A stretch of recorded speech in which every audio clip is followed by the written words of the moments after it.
So earlier we have seen the river with the water channel, and this all green wash area, this indicated the forest, so which you saw. Now this yellow wash area is right in front of me. That is all fields all over, farmland all over. And this area, this is plantation area.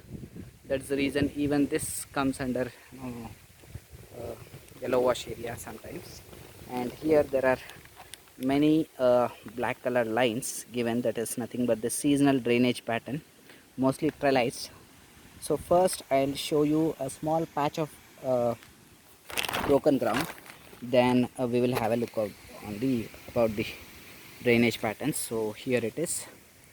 So as I said, this area receives very heavy rainfall in the monsoons, and then in the summers it dries up and the temperature will be very high, thus leading to lot of broken ground, but in small patches, because the broken ground is common in a place which is semi arid region, which receives less rainfall.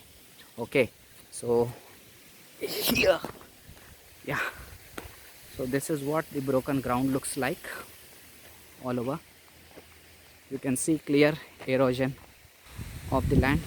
Okay, so the reason why it is not depicted is it's just 50 meters of hardly 20 to 50 meters in length, but in our topo map with the resolution, if it is at least 500 meters or say 200 meters, then it would be depicted. So what you see is here right in front of me is the soya fields with traditional farming without using any modern farming techniques. So this is like the advantage is, if you look around, even the side paths are very green, so that means water will be distributed evenly, so it does not deplete the groundwater. And this is the dendritic drainage pattern, almost like branches here and there, and normally we notice black in color because they are seasonal. Not just seasonal, they will be seen, water will be seen only when it is raining. After the flash floods they again turn dry, and you can see monoculture, that is eucalyptus, and you will see all leaves all over because they contain high content of oil, which does not allow it to degrade faster. So yes, it causes a bit of land pollution and it depletes the water resource.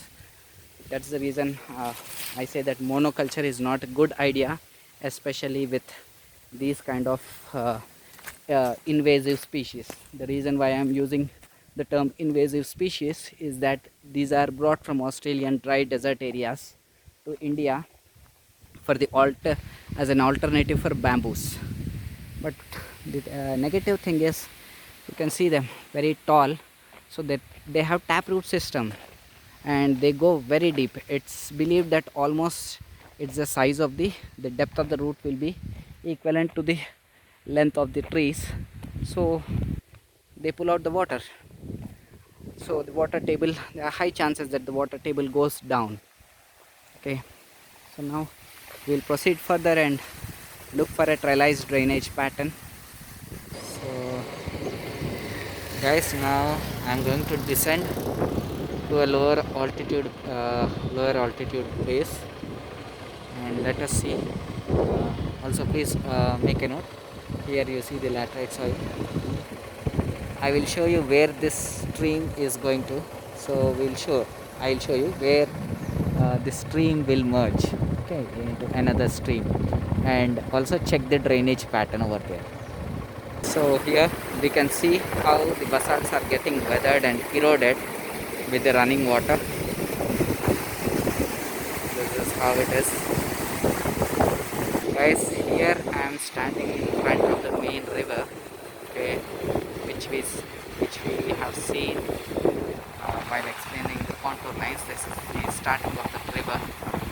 So exactly now I'll move my camera exactly 90 degrees, and there you see another stream of water which is coming.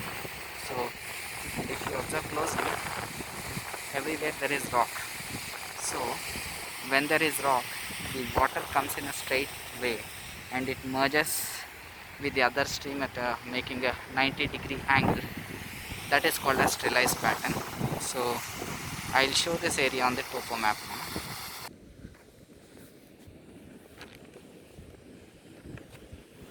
So here in the topo map, uh, this 90 degrees point, so yeah, here this is the 90-degree waterfall. What we have seen, this is called as trellised pattern, trellised drainage pattern. And further, if you see, there is a falls of 9 meters, so let us go ahead and check if there is a waterfall. So here, if you see over the top, where you can see the plantation, that is the laterite soil, laterite deposition, and slowly down you can see clay formation all over, which happens due to the decomposition of basalts. And finally at this place you are seeing the basalts. So that is how, you know, the basalts decompose, and on top of it the laterites are formed. So yes, as I said, let us go further and check for the waterfalls. Yeah, so here another clear visual of laterite soil, and then the clay, and finally the basalts. And here, this is the beauty of Deccan Traps. It's a very amazing sight, a plunge pool, and here huge waterfalls, and you can clearly see how the rocks are being eroded. Then the red color, all the water with iron oxides being carried to the lower course, along with the lime from the basalts, and then it forms clay, and in the lower course we will see how the clay turns into shale, and then the shale into slate. This is how the rock cycle happens. I hope you all enjoyed this. Thank you.